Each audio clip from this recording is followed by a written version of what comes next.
Morning world, good morning Nigeria, good morning Lagos. This is Up You with Ezinne. Welcome, welcome. How you all doing? I hope everybody's doing great and amazing today. This is an extraordinary one, yeah, because normally we have this on Wednesdays, isn't it? So you see, when something good happens, we do something extraordinary. So you're very welcome. Welcome to another powerful session episode of Up You with Ezinne. Today, we're stepping into a conversation we don't have often enough. One that we desperately need. If you ask me, we should be talking about this every day. Once we meet ourselves, we should talk about this. We're going to be talking about today's topic, which is everyday violence Nigerian women normalize. Yes, violence that we women of Nigeria have normalized. Not the headline stories, but the quiet ones, the familiar ones, the ones we've been conditioned to tolerate, the one that they will tell you, your mother too suffered it now, what's your problem? The ones we excuse, the ones we overlook, or the ones we even laugh off, until they grow into something dangerous, So let's do this, my beautiful people, as we journey together to finding self, finding purpose. My name is Ezinne Kufrekanem, and I'm your host. Before we dive in today, please take a moment to like and share this live stream. Let's spread the word and bring more people into this meaningful conversation. We're live on YouTube and Instagram. Please follow us on Up You with Ezinne across all platforms and catch up on our past episodes via our YouTube and podcast channels. We're everywhere because we don't want you to miss a thing. Whatever your preferred channel, preferred social platform, you will find us there. So log on and follow the conversations. And now it's time to bring up our guest for today. Hold on, let me find her.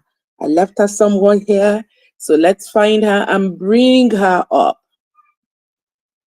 Stay with me while we bring her up. Yes. Oh, wow. Ololade, where are you?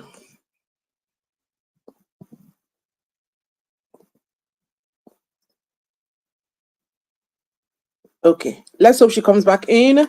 I'll find her and then bring her back in. So our guest today, we lost contact with her, but you stay with me. She's going to come back right in. Let me find her very quickly.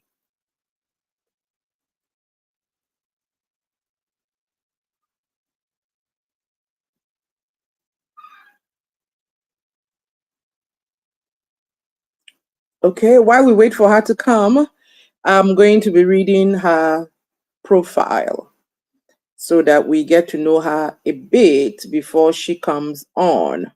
Okie dokie. So, yep. That's the way we roll.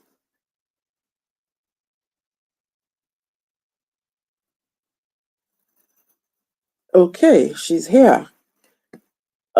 She doesn't want it to be read in her absence, so she's here. So she is here.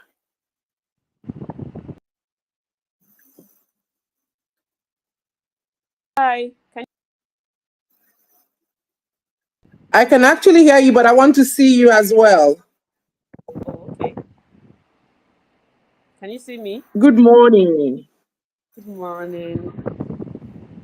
I haven't started seeing you, but I can hear you, and I guess every other person can hear you. But we'll go on like that, and hopefully you can turn on your camera, so that everybody can get to see you. So our guest is finally here.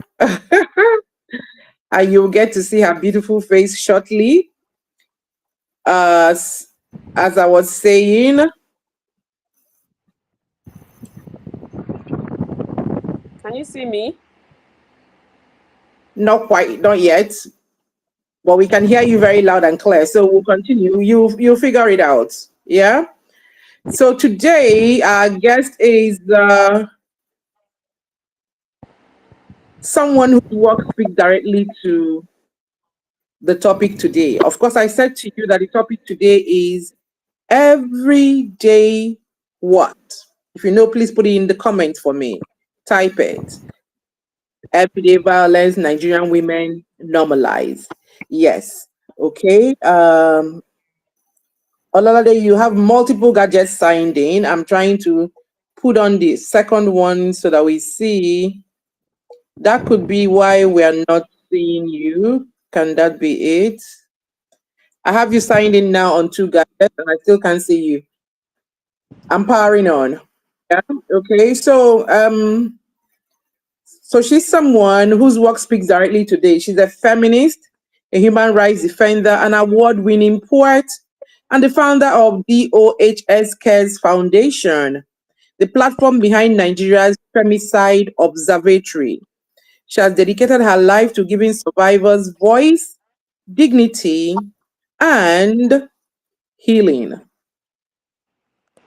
Dear everyone, world over, please join me in welcoming to the show this morning Ololade Ajayi. Good morning, Ololade. How are you? Good morning. I'm fine, thank you.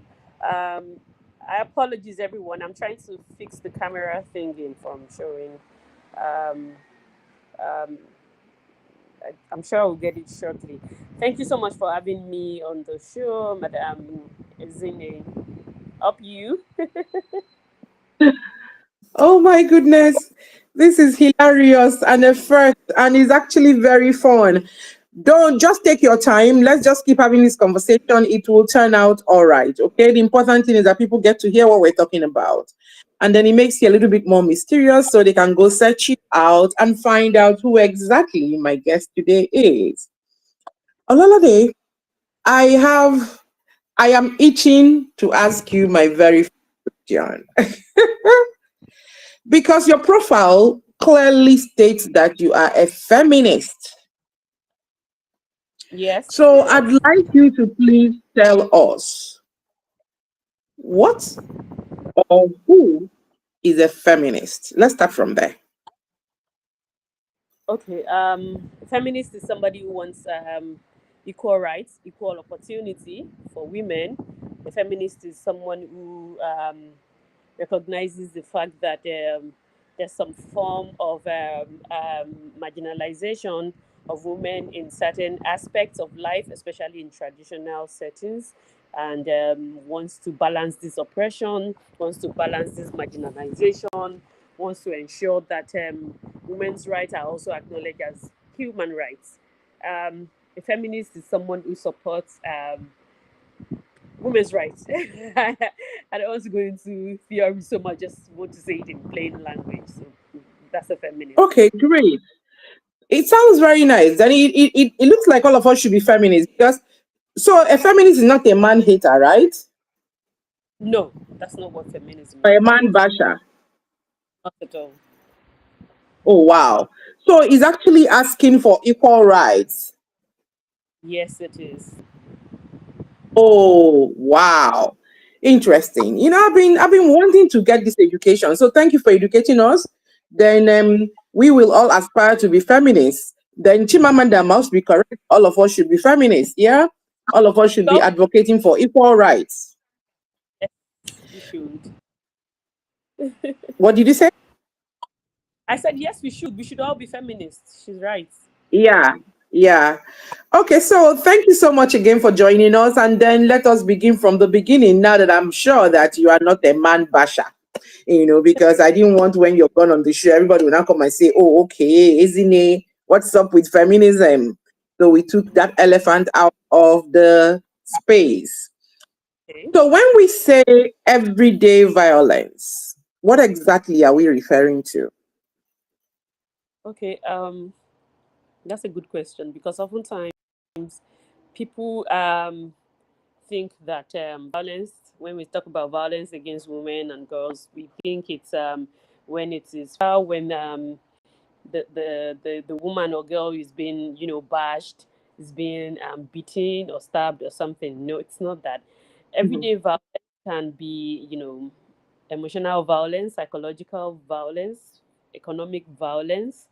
And when I say this, I mean, the normal things that we see in our society that go on, almost amongst many, um, in many family settings, but we more or less see it as the norm, which is not supposed to be. For instance, at my organization, we get many people who report cases to us, and you know, and when we think about when we hear something like, "Why didn't you speak up about this?" Like, they didn't know. Like, this is economic violence. For instance, maybe a woman offends her husband, and because of that, he then does not provide for the children. He then does not pay the children's school fees, or he then does not put food on the table. Especially if it's the breadwinner and the woman is a stay-at-home mom, and or maybe because of refusal of sex, and then the man does not then provide food for the children. It's economic violence. It's a form of violence against women. So there's so many types of violence that we have normalized as everyday occurrence in community, which is not right. Wow, thank you. As you were even talking, my brain was ticking. Because when you hear that word violence, really, what you start to think, what occurs to you immediately is physical, somebody hitting somebody or something, something cracking, some noise must have to be heard. But what you're saying now is that violence can be so systematic, and it can be so systemic, and it can actually be very quiet, very silent. You know, Mm-hmm. it can just be somebody saying, "For this thing you've done, you will see, I will not pay school fees for these children."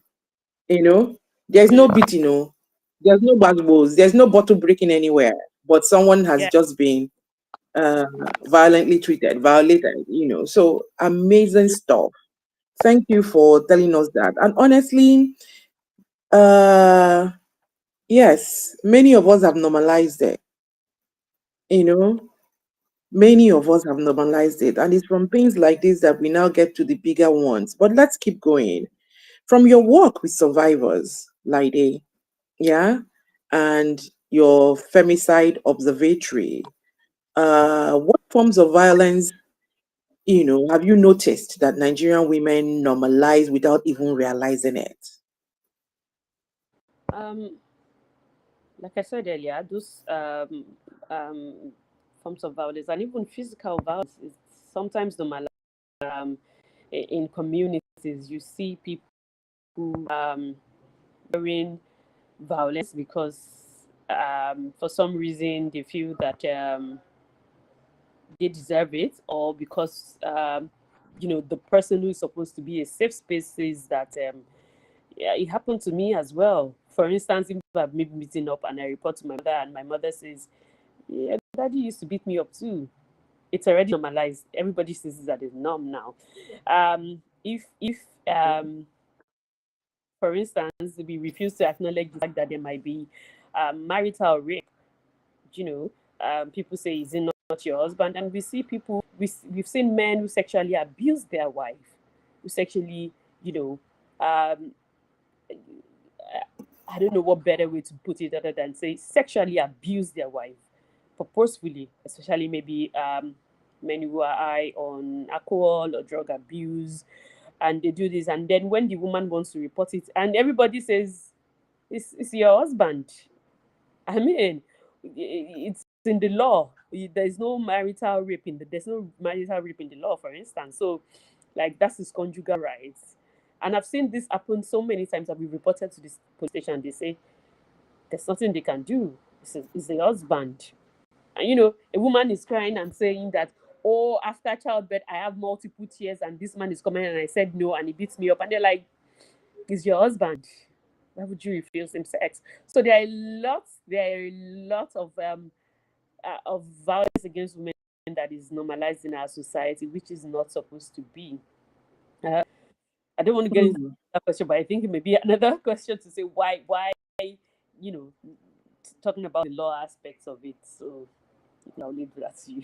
There's something you just said now, which I heard, which go well, when you report to the police, they say it's your husband, you Hmm? know, he owns you. So therefore, you must have to do whatever he wants. It's amazing. Do you think these things are as a result of culture or religion? You know, how much of it do you think, how much of this normalization do you think comes on as a result of acculturization or religion? Why?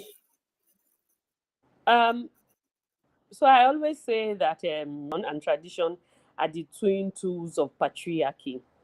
They are the tools by which patriarchy operates. Patriarchy is basically a system of government, society, culture that is fully headed, operated by men, and also to benefit men specifically. So religion actually reinforces these stereotypes um, because women are not encouraged to,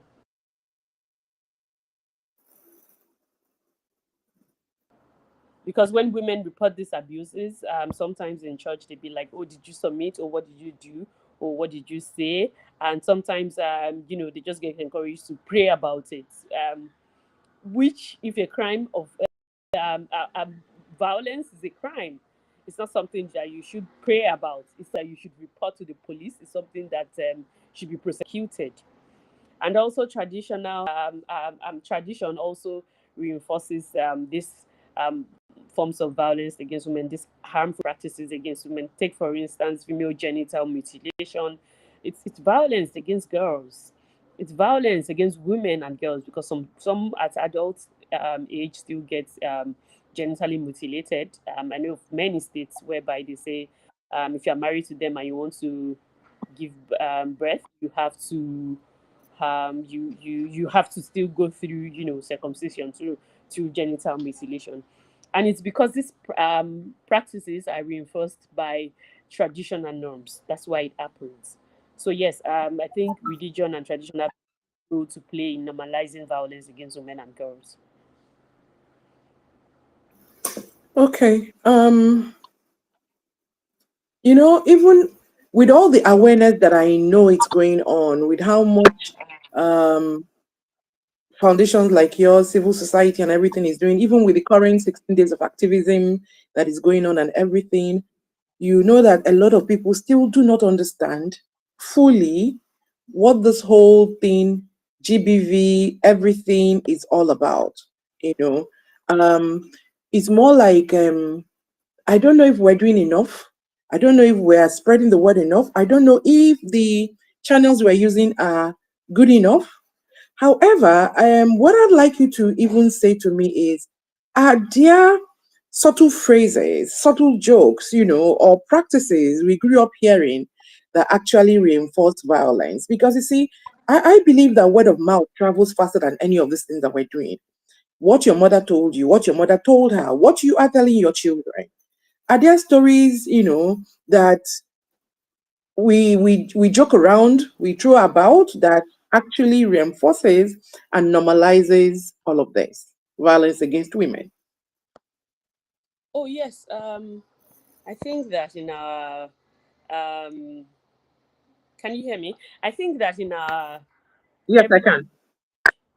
I think that violence against women is actually normalized, especially also in music. You hear a lot of music in pop culture. For instance, I think it was Rema that sang a song and he says, "If a girl offends me, I delete her, I put her in the bean bag." And I'm like, people are singing this. Sometimes even women are singing this. You don't even know the level of violence that is being encouraged in those music, in those lyrics. Um, and also, I think basically religion has the biggest role to play in this, and we must ensure that we keep speaking out against this. We must ensure that we don't reinforce these stereotypes. And you see that it's even sometimes in the little things. It's in the little things, right from birth, when a child is born, and you see people rejoicing over a boy child. But if it's a girl child, especially someone who has had, several girl children before, and then she gives birth to another girl child, like, it's a girl again. Birintun is another girl. From that very, from that tender stage. Imagine if that child grows up to know that, you know they were not the gender that was expected, and it begins from there, and it begins to grow and grow and grow. So I think sometimes it's unconscious, and that's why I like the content, the caption of the post that you put out. Let's unlearn. Some of these are just unconscious bias, and you even see that, sometimes when you are driving on the road, we might not know, we might not acknowledge that this is misogyny. Misogyny is a form of bias or hatred, bias against women. Um, you would see a man driving roughly, and the man is dragging road with the other man, say, drive, and you're not driving normal. But then if it was a woman, you just say, na woman, na woman. Like as if, oh, of course, a woman is not expected to know how to drive. Meanwhile, a fellow man is driving and not driving correct, but you don't put it down like as if, oh, it's not driving well because, yeah. So oftentimes I must, it might just be a joke. Um,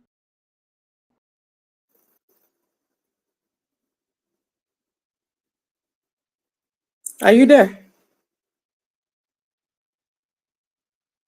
Okay, looks like we lost her temporarily. While we wait for her to come back on, what she was saying is a very valid thing. You did drive like woman. What does that even mean? To drive like a woman? And I think women are good drivers. We're even better drivers than some men. Uh, and then you now hear such things.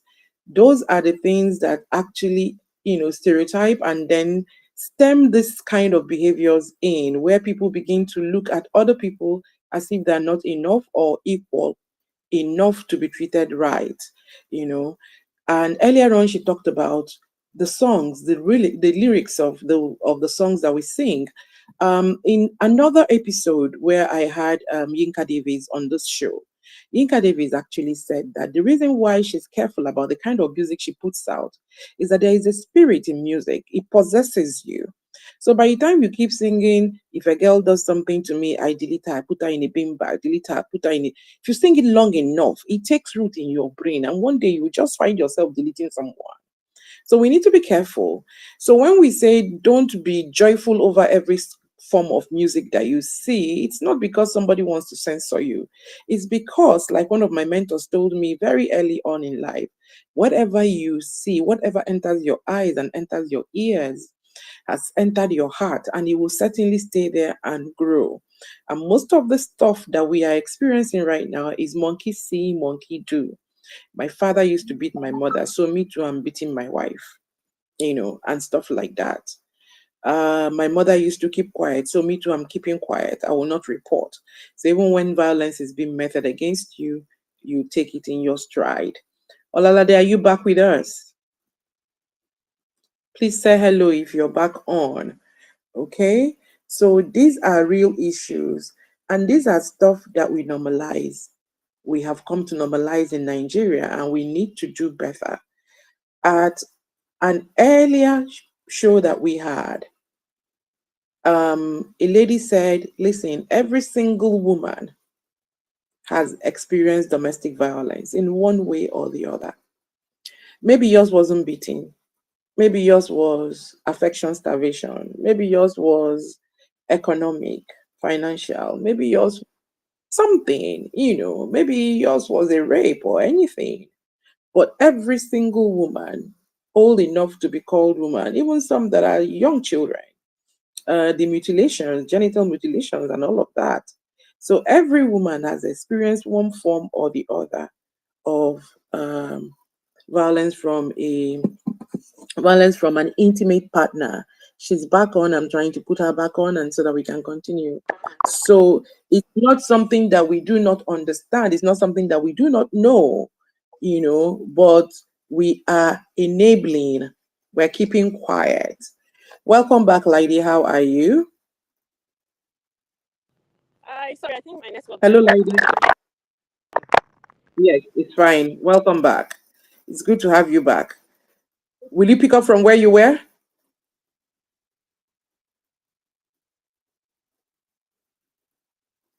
Okay, I think she's still out. Yeah. Laide, will you pick up from where you were? Please. Um, Go. Yes, go ahead. so I don't know when you stopped hearing me. So I think I'm just going to just say that I've said earlier that um, that it begins when we give birth to girl child because maybe another gender is expected, and then they begin to speak and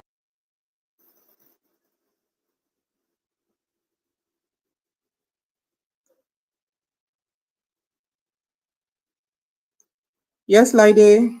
okay, so yes, and they begin to um, you know disparaging remarks, which reveals clearly that the child was not the preferred gender, and also everyday common languages as well. So it's in the forms, but especially online, they are very um, terrible slurs used to describe women sometimes, and so used to describe also women who you feel that you don't know their source of income, for instance, and you suspect maybe it might be to some promiscuous means. So, which doesn't always happen with men, but always happens with women. So, I think to learn and unlearn all of this bias against women, which are forms of violence. I mean, this the theme is 6 days of activism and digital violence and how it translates to real life. And you'd see that most of the things that are said online is what is now being used to act against women in real life. So at the end of the day, online violence translates to real life violence. Sincerely, I need to clap for you and I need to say thank you for bringing this on because you see, online violence is a whole thing, you know, and it's symptomatic of what goes on in real life. The truth is that people think that they're hiding behind keyboards and they can type anything. I mean, come on, you get on a thread and I'm shuddering. I'm going like this. I'm like, how did we normalize this? People are abusing people. It's amazing. And you can't be one thing online and be a different thing offline. I don't understand how that can be. You take to bashing women, you call them all kinds of name online, and then you want me to believe that you treat your mother, your daughter, your wife any different? I don't think so. So online violence is a thing that we need to also consider and incorporate in the things that we do. Yeah, and probably even start reporting those people too. What do you think?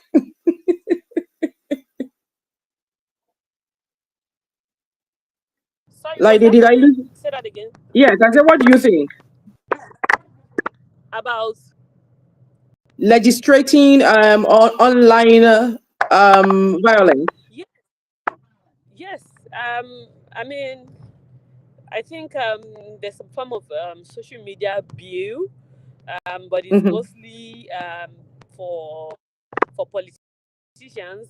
If you have like of hate speech or defamatory remarks against a public personnel, so, online violence against women should be some form of legislation that addresses that. Yes. Okay, great.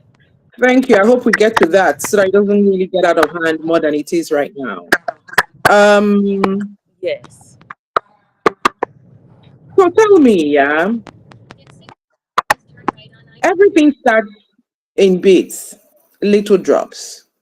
What are the early signs of violence that women often overlook in relationships or in marriages? And why do you think they downplay those signs? Thank you. Okay, so I think that I would say something that I call the red flags of femicide, red flags of GBV. So And as I'm reading, you would agree that a lot of women actually know these signs but overlook it due to different reasons. First, from when you begin a relationship, definitely a relationship that is not healthy, it's not a relationship that you should be in. Like, these are things that we tell, even secondary school children. There's no trust, mutual commitment, support. All of that is not a healthy relationship. Be it even in normal, what's it called? Like agape relationships, be it in Platonic relationships. yes, platonic relationships or not. So yeah, aside that, you see when people get into relationship and it feels like as if, oh, um this person is love bombing you, and you're in a relationship or even in marriage, and every minute, every second, you are being questioned. Where are you going to? Where you come from? Who talk to? What did you say? What did he say to you? What did she tell you? What did she? There are red flags, like excessive jealousy, excessive display of jealousy is a red flag. It's a red flag. Um, when someone, no matter what you do, um, alleges infidelity, um, a flag, especially when the person knows that it's not even true. It's a red flag. We see many cases of femicide, many cases of women being killed by their husband because of allegations of infidelity. It is so high. In fact, it is one of the most common form of femicide. So yeah. Also, when somebody displays high level of anger, has temper issue, it is a red flag. And someone who is into drugs abuse, yeah, most likely that relationship is not going to be healthy. Excessive intake of alcohol or drugs has high level of temper, cannot manage that. Temper is a red flag. Someone who, when form of disagreement, someone um, who uses weapons. Now, a weapon can be anything: a scissors, a knife, a cutlass, a gun, anything can be a weapon. When somebody wants to harm another person. So once there's a presence of a weapon, when there is any form of disagreement, that's a red flag for someone you should be with. When someone who burns things when there's a disagreement, for instance, somebody who burns maybe your pets when you're angry, who burns your property when he's angry, who burns your clothes, burns your, that's not someone you should be with. Someday he's going to burn you. Um, because we have seen it. This is our textbook patterns of abuse. As this are things that from study it reveals that this is where it started from, and there are a lot. But I would say it should start from when the relationship began. But the women should watch out for any of these signs before they go into that relationship. The often femicide happens when a woman is killed, but no, femicide that began the first day you get slapped. It might be the first step.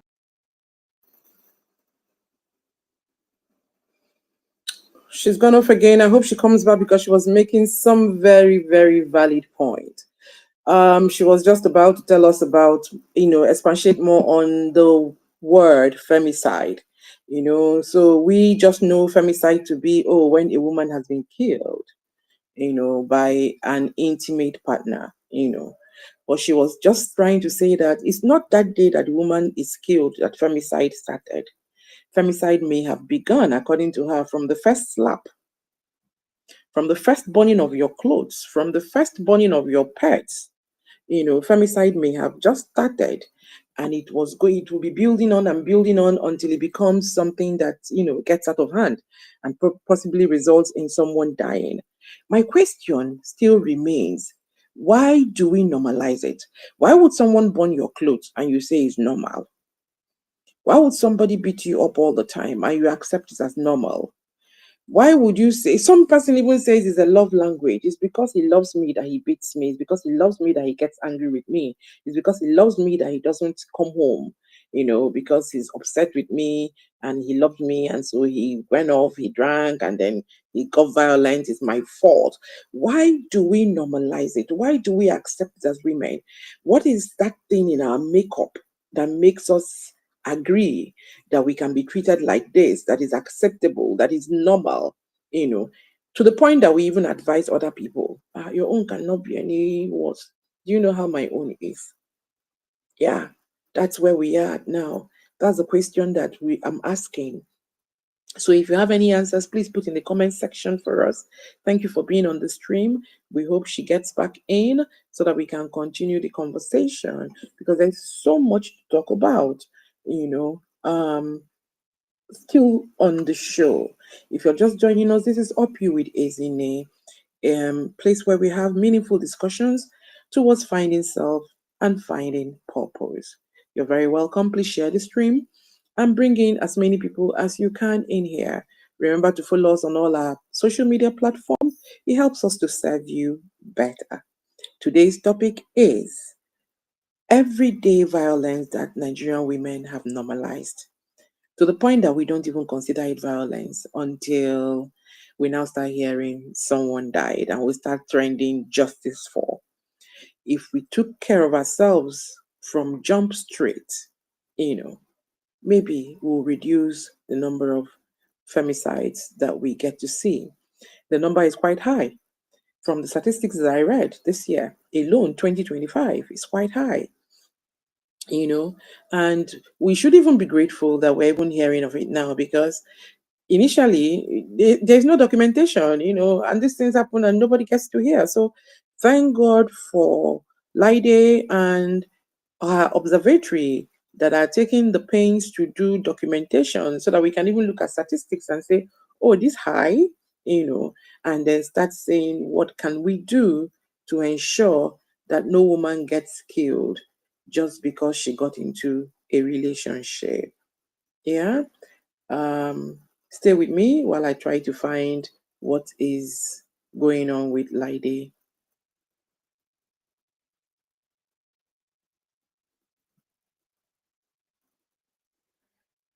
Okay, while we wait for her, let me do a bit of PR for her and her foundation.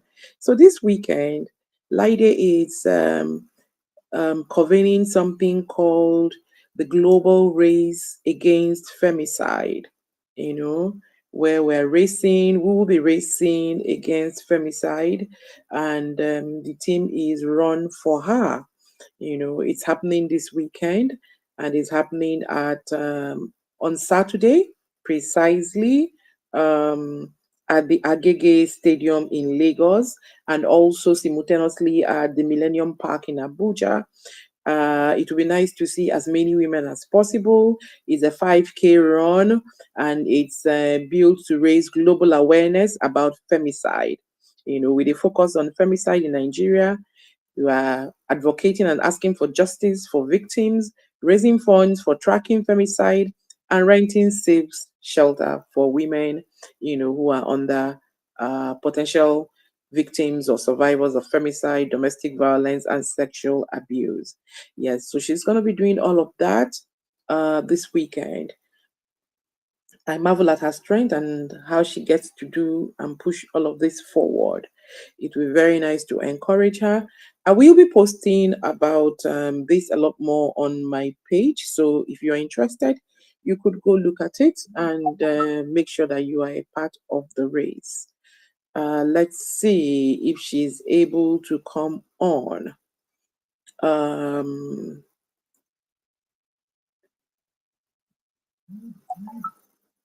yeah, yes, she's back in. Hi, Brilliant. Brilliant. guys. I am so sorry. Very sorry. I've been logging out severally and re-logging in. Sorry. That's fine. We understand. It happens, but we are getting the gist of the meat of the gist. So that's the important thing. Did you I hear held this. when I talked I about held. flags? Did you hear when I talked about the red flags? Yes, we had all that. Okay. Okay. So my question to you is, why would a woman seeing all of this? normalize it and still stay? Is it that we don't value our lives? We don't value ourselves? So I would say that there's so many factors for that, but it still boils down to you valuing yourself at the end of the day. However, um, what is supposed to be safe spaces for these women and girls are sometimes not available. So then, that's why sometimes they stay in these safe spaces. And also, the society that stigmatizes, especially stigmatizes single motherhood, is part of the culture that helps to normalize this crime.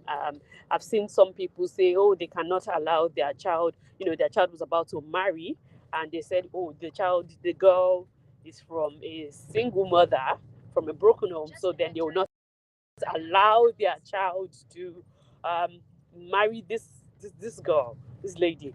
So that means that women may want to stay behind an abusive relationship just so their children cannot go through that stereotype.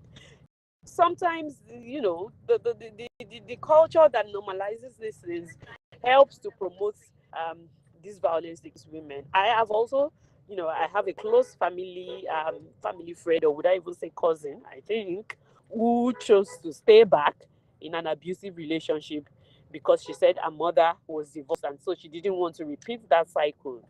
And so she stayed, Hmm. enduring the abuse, and said, no, no, you're not going to die here. We're going to drag you out, even if you refuse to go. So sometimes it's because of this, traditional norms that women, stay back in abusive relationship. You make a very valid point, really, because that I get that sentiment all the time. So that's a very valid point. But you see, the thing is that with all of these things that we're talking about, we unintentionally, the men unintentionally benefit from this normalization of violence. The very thing we say we Please don't say want, we that now, again. Do men benefit from? no, I'm saying because we stay on, because of all these reasons why we stay on, the men unintentionally benefit from this normalization of violence. 100%. Oh yes, 100%. Because So we now they know the. become enablers Mm-hmm. Yeah, you get it. for something that doesn't pay us.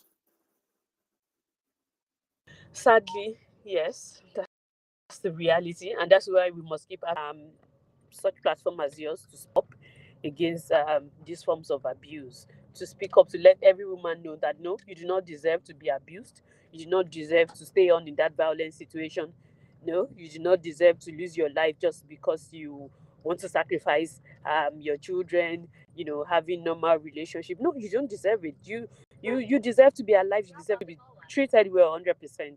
There's no reason why any woman, anybody should stay in an abusive situation. Wow.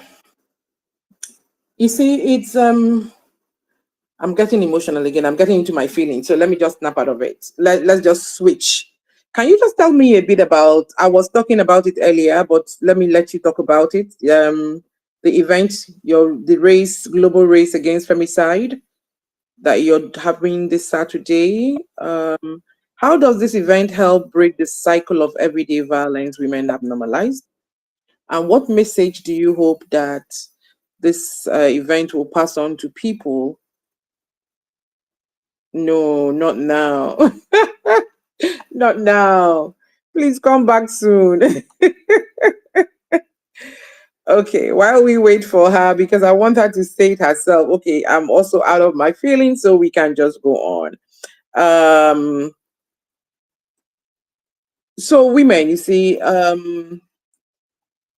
because we don't speak out about these things, because we internalize these things, because we allow ourselves to be shamed by things that we did not do to ourselves. Yeah. Because I don't know why I'm going to be carrying shame that someone slapped me. I didn't slap myself. You slapped me. So I'm going to tell everybody you slapped me. And then if you decide that you want to shame Ezinne because her husband slapped her, then good luck to you. Yeah? But I will run in the morning and look for help so that I don't get clubbed, so that I don't get beaten to death. Because sometimes we normalize looking good over feeling good. It is better for me to feel good than for me to look good. Mm, we keep up appearances when we're truly dying.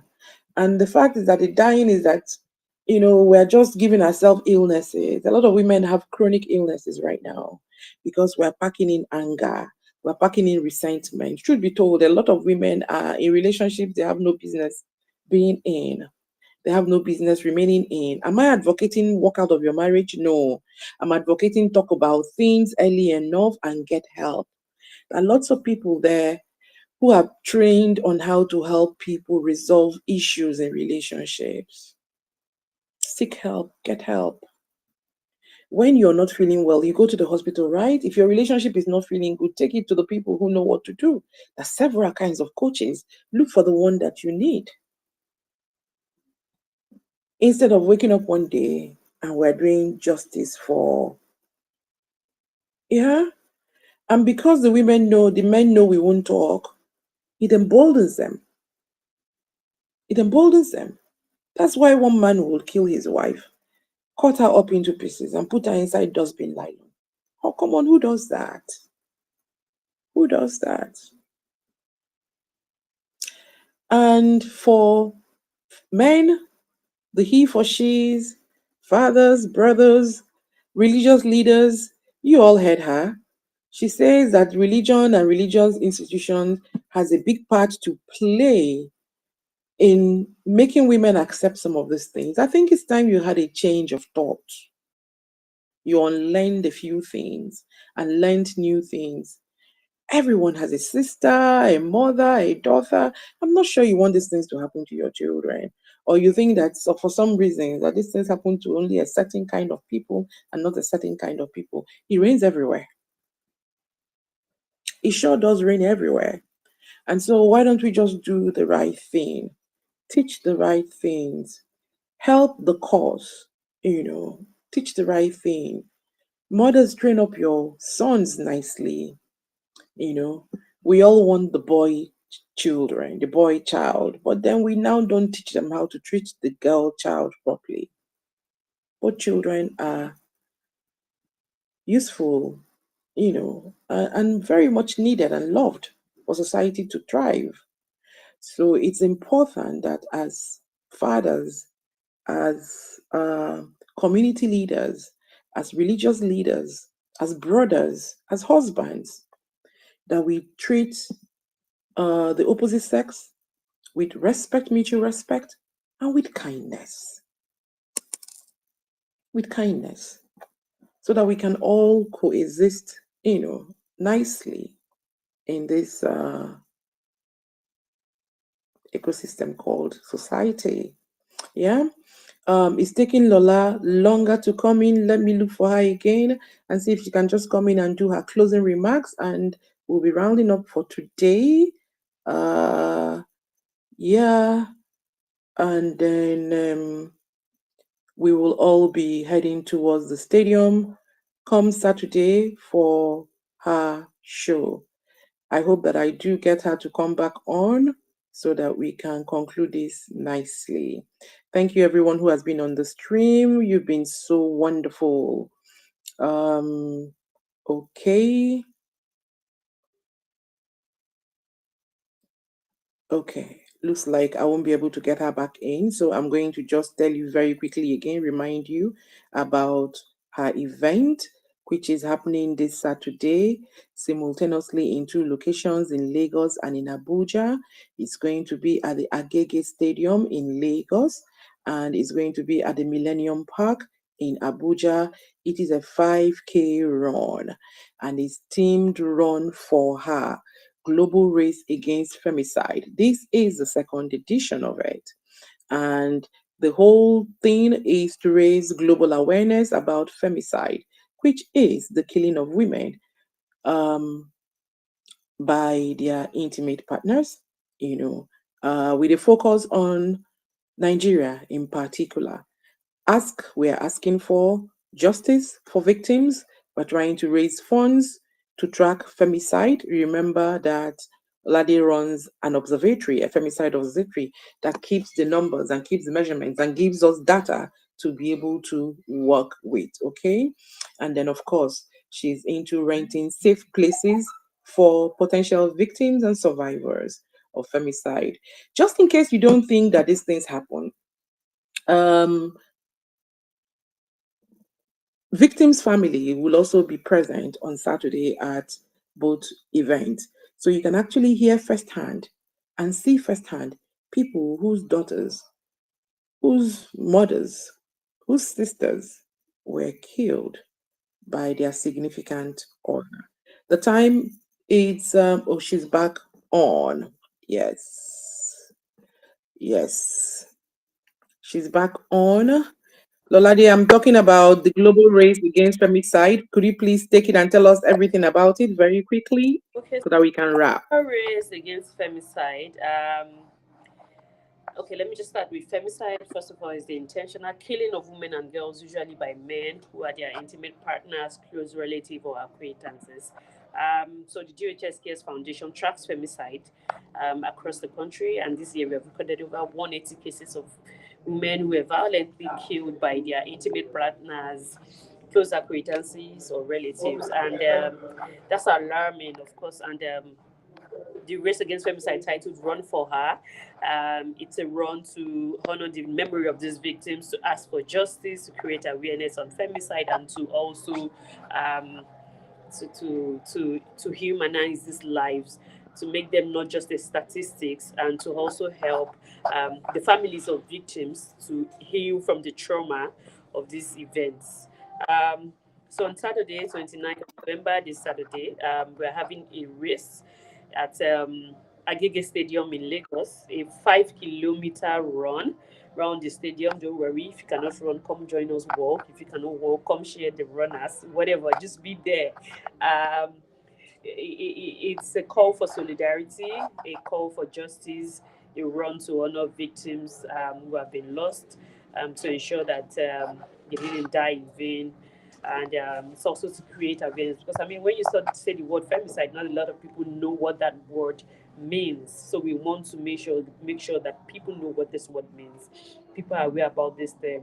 A lot of people know women who have been killed, by their husbands or intimate partners, but they don't know what the word femicide means. So, and in other countries we have, you know, femicide laws. In other countries, Nigeria don't have a law that specifically speaks to femicide. So, all of these are what we want to ensure that we want to make happen as well.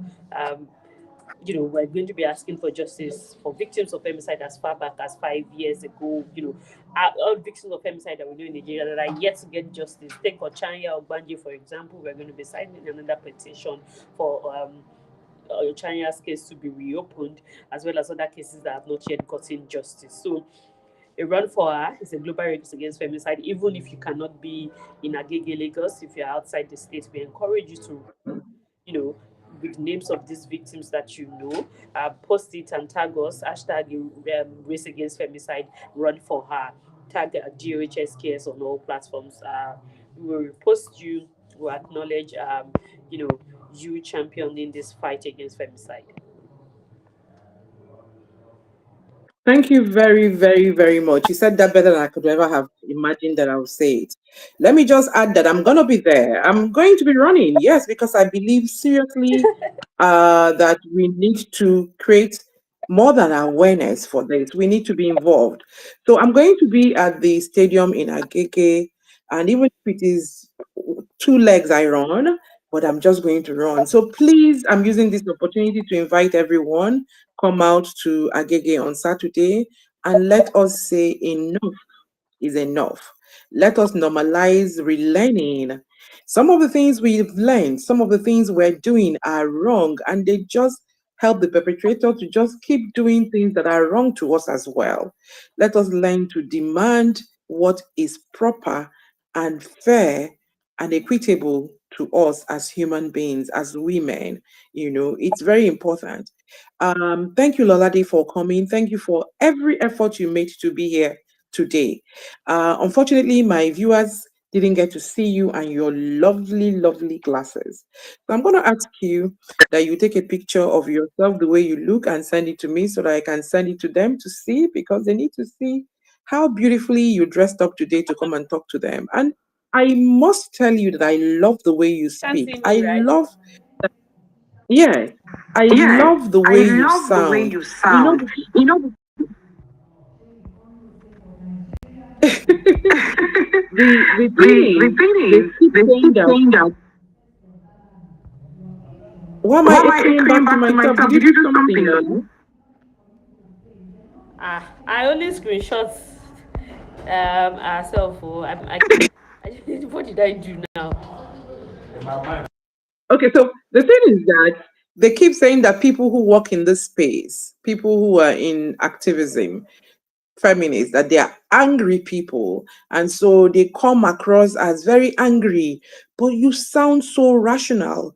You are really, really amazing, and I love it for you, because I could listen to you all day, and anybody should be able to listen to you and understand exactly what it is you're talking about, which is very, very good for your cause. And of course, because time is not on our side, we will not be able to take on the fact that you're a writer. You write poems, you heal with your poem and everything. It just comes across in the whole total package that you are. I must say congratulations to you, and thank you for coming on, and congrats already, because Saturday is going to be a success. Yeah? Are you there? Okay. I don't know whether she's there or not, but Lola, again, we thank you for coming on the show today. Now, for everybody, listen, it is very important that we keep having this conversation. While we thank Lola for her voice, for her courage, and for her work, we also need to encourage her. We need to lend our voice to hers. We need to lend our hand to hers so that her reach can be more wider, further, larger, and the impact, felt. So that's why we have to continue to have this conversation. It doesn't end here. Okay? Violence doesn't start big. It starts small. It starts with a comment. It starts with a threat. It starts with a slap excused. It starts with silence defended. A culture that teaches women to endure instead of to escape. We must unlearn. We must unlearn. We must speak up. We must protect, and as always, we must rise. Remember, our goal ultimately is to rise beyond everything that keeps us down. We must remove the shackles and keep rising. And so that means if you see something, you say something. You have to speak up. You have to speak up. We have to help ourselves so that our sisters will not be killed by people who are supposed to be their safe places. All right? And then please don't forget, join the race this Saturday if you can. It will be nice to see you. I'm not kidding you. I'm going to run. Mm. I'm going to run as much as I can just to lend my support for what's going on, okay? Support the cause, be a part of change. Remember, till I see you next week, keep rising, keep doing great and awesome things. My name, as always, is Ezinne Kufreka Nema, and this up you. Bye for now.